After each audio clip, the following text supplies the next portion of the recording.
अस्सलाम वालेकुम और रिव्यू स्पीकर में खुशामदीद। मेरा नाम अमीर है। दोस्तों, हुआवे ने नोवा 3 और 3i लॉन्च कर दिए हैं, जिनमें नोवा 3i इनका हायर मिड रेंज सेगमेंट यानी कि 40,000 से 50,000 रुपए की प्राइस रेंज में आता है। और आजकल इस मार्केट सेगमेंट में हम एक के बाद एक नया फोन देख रहे हैं, जैसे कि Oppo F9, Vivo V11 और V11 Pro और ये नोवा 3i। चेक करें।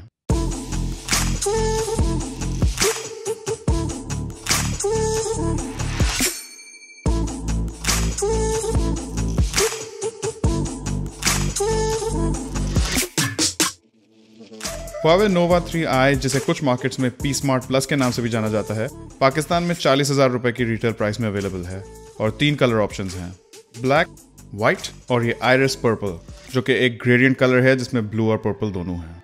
हमारा आज का रिव्यू डिवाइस हमें भेजा है ymobile.pk ने, जहां से आप अपने मनपसंद फोन्स, लैपटॉप्स, टैबलेट्स और स्मार्ट वॉचेस खरीद सकते हैं। और अगर आप ये फोन खरीदने में इंटरेस्टेड हो तो लिंक्स डिस्क्रिप्शन में हैं। तो आइए देखते हैं कि ये फोन है कैसा। पहले बॉक्स के कंटेंट्स पे एक नजर डालते हैं। बॉक्स के साथ एक वारंटी कार्ड आता है और अंदर user manuals, silicone protective case, screen protector, एक माइक्रो USB केबल, एक non fast charging power brick और एक हैंड्स फ्री हेडसेट।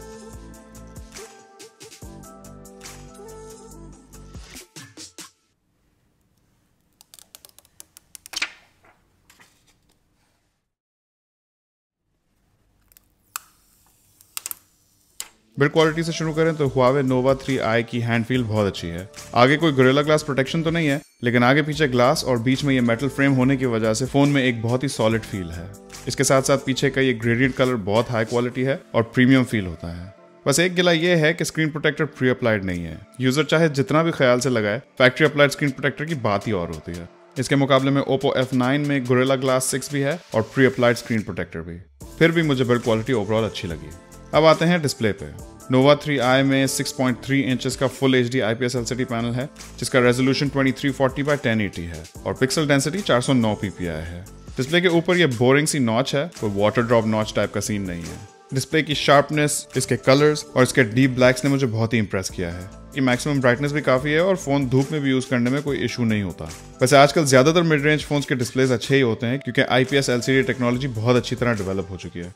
इसके साथ साथ नोवा 3i में आपको डिस्प्ले का कलर टेम्परेचर और कलर प्रोफाइल भी चेंज करने का ऑप्शन मिलता है, जो कि मेरी नजर में एक प्लस पॉइंट है। परफॉर्मेंस की बात कर ली जाए तो नोवा 3i में हाई सिलिकॉन का नया किरण 710 प्रोसेसर लगा हुआ है और साथ में माली G51 GPU है और 4 GB रैम है। इंटरफेस की बात करें तो फोन Android 8.1 ओरियो के साथ शिप होता है और इस पे हुआवे की अपनी इमोशन UI लगी हुई है, जो कि मुझे इतनी पसंद नहीं है, लेकिन एवरीडे यूजर के लिए सही है और यूजर को काफी सारी एडेड फंक्शनैलिटी भी देती है। बेंचमार्क रिजल्ट्स की बात करें तो हुआवे नोवा 3i का सिंगल कोर स्कोर 1605 आया, जबकि मल्टी कोर स्कोर 5586 आया और AnTuTu स्कोर 1,35,739 आया। ये काफी अरसे बाद हुआ है कि हुआवे ने अपने मिड रेंज फोन में प्रोसेसर अपडेट किया हो।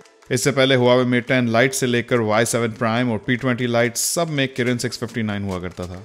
यह नया किरण 710 बेसिकली Snapdragon 660 और MediaTek के Helio P60 की लीक का है और यही चीज हमें बेंचमार्क रिजल्ट्स के कंपैरिजन में भी दिखती है।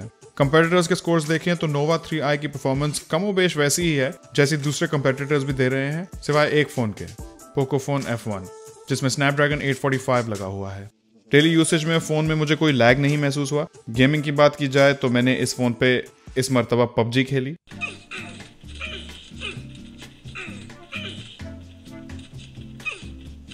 और फोन ने नॉर्मल ग्राफिक्स पे डिसेंटली परफॉर्म किया, कोई लैग नहीं महसूस हुआ और ना ही फोन गर्म हुआ। नोवा 3i में 128 GB बिल्ट इन स्टोरेज है, जिसे आप हाइब्रिड सिम स्लॉट के जरिए 256 GB तक के माइक्रो SD कार्ड के साथ एक्सपैंड कर सकते हैं। हाइब्रिड सिम वैसे तो एक डाउनसाइड होती है, लेकिन 128 GB बिल्ट इन मेमोरी के साथ इतना बड़ा इशू नहीं है। ओवरऑल इस फोन की हार्डवेयर स्पेसिफिकेशंस और परफॉर्मेंस इस प्राइस रेंज के हिसाब से काफी एवरेज है। बैटरी की बात करें तो नोवा 3i में 3340 mAh की बैटरी है, लेकिन डिसअपॉइंटिंग बात यह है कि फोन 2 एम्प के लेकिन non fast charging capable charger के साथ शिप होता है। इस प्राइस रेंज में ज्यादातर फोन्स ना सिर्फ इससे बड़ी बैटरी रखते हैं, बल्कि Vivo V11 और Oppo F9 दोनों अल्ट्रा फास्ट चार्जिंग भी सपोर्ट करते हैं। इस केस में स्लो एंड स्टेडी का कोई सीन ही नहीं है। एम्प्टी से 10% बैटरी होने में 10 मिनट लगे, 25% बैटरी में आधा घंटा लगा, आधी बैटरी होने में तकरीबन घंटा लगा और पूरी बैटरी चार्ज होने में तकरीबन 2.5 घंटे लगे।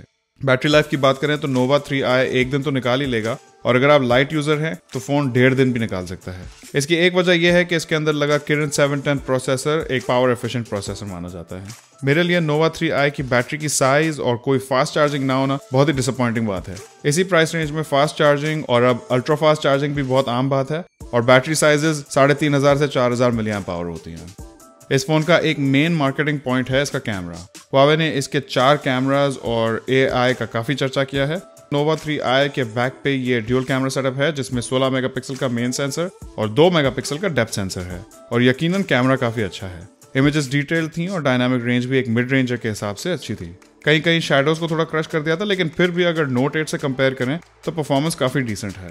लेकिन ये AI मोड ने तो मुझे शुरू में डरा ही दिया था। इमेजेस को इतना ओवर सैचुरेटेड कर दिया था कि मैं समझा ये फोन ऐसी ही इमेजेस लेता है। रियर कैमरा का एपर्चर f2.2 है, जो कि पहली नजर में तो मुझे काफी हाई लगा, लेकिन हैरत है कि लो लाइट परफॉर्मेंस इतनी बुरी नहीं थी, और Oppo F9 जिसमें f1.8 एपर्चर है उससे तो बेहतर ही थी।